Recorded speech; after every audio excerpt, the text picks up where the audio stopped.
Thank you, sir, for giving me this opportunity to speak on the second batch of supplementary grants demands of the Government of India. Sir, the Honourable Finance Minister has come before the House with one of the largest, if not the largest, supplementary demands in recent times. She has come seeking approval of this House to draw 2.9 lakh crores net additional expenditure and total gross expenditures proposed at 3.74 lakh crores through these demands. And I'm sure it's not the final one, as she will come back to the House again sometime in February next for the final supplementary demands. But, sir, I did not find any mention about additional expenditure on COVID vaccination. I'm saying this because the expenditure is now estimated to be more than 50,000 crores, which has surpassed the budgeted amount of 35,000 crores. So will the Honourable Minister throw some light on this as to how much has so far been spent and what is the additional amount required for the COVID vaccination? Sir, I would like to draw the attention of the House to a few points about Andhra Pradesh before getting on to the supplementary demand for grants. The first is the AP Reorganization Act of 2014, which lists 18 major assurances that have been given to the state of Andhra Pradesh. I would not like to mention all 18, as we have raised these in the House multiple times in the past. But one of the major assurances was the granting of the special category status for the state, which is still pending. Sir, Polavaram, the lifeline of Andhra Pradesh, continues to get delayed.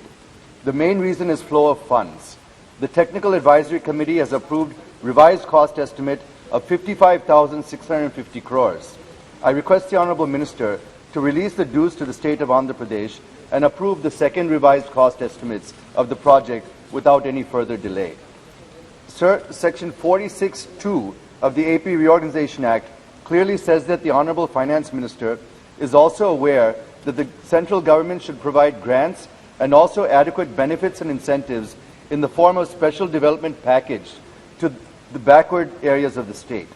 And Section 94(2) also clearly mandates that the central government, and it says, the central government shall support the programs for the development of backward areas in AP, including expansion of physical and social infrastructure.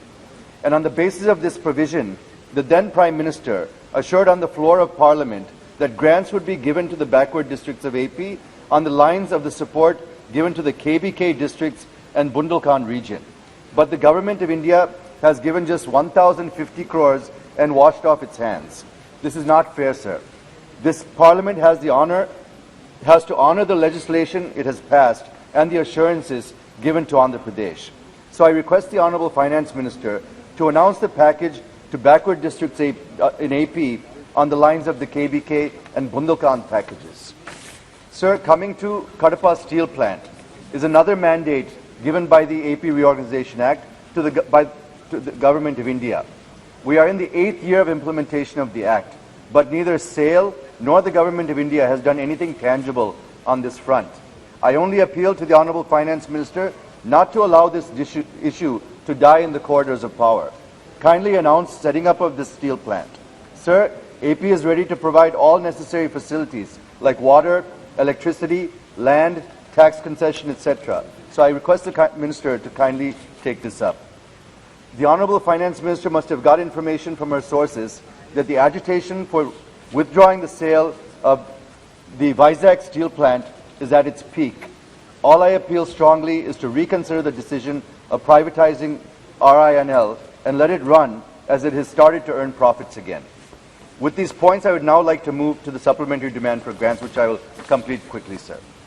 With these supplementary demands, the size of the budget goes up from 34.83 lakh crore when presented at the start of this year to 37.82 lakh crore, an increase of nearly 9%. The positive indication is that there is an expected buoyancy of 2 lakh crore more to come from tax collections. If it is not so, I wish to know from the Honourable Minister to what extent this additional supplementary demands would see slippage on the fiscal deficit front. Can we stick to the target of 6.8% as budgeted, or is there a slippage and will it go beyond 7% with this additional expenditure? I request the Honourable Minister to please provide clarity on this. The next point I wish to make We have the figures of tax collections for the first 7 months of this fiscal, which is about 64.7% compared to 35% last year, which comes to on an average about 45%. The revenue receipt is 70.5%. Tax revenue is 68.1%. Non-tax revenue is 85%. And disinvestment is 10.5%. Of course, there are justified reasons of the pandemic for this not so appreciable 10.5% figure, which may go up if the LIC issue comes out. So whether the tax revenue can achieve the budget figures in the remaining period may kindly be known to this House. And because people never anticipated that 67,000 crores net would go to Air India, which was also not budgeted, and if you take into account the surplus from RBI, which is around 50 to 52,000 crores, I just wish to know what would be the figure of the borrowings. I'm asking this because Omicron has entered into the country, and as many as 40 cases have already been reported from various corners of the country, with the first death reported from the UK yesterday globally. Will this lead to another lockdown and economic turmoil? I do not wish so, but I would like to know how the ministry perceives the coming months may kindly be known to the House. The next point I would like to know is what are the reasons that the capital expenditure is just hovering around 45.7% in the first 7 months of this fiscal. Because even during last year, when we had the huge second wave of the pandemic, the capital expenditure was slightly higher at 48%. So will the Honourable Minister please explain where we have faltered? The next point is about disinvestment.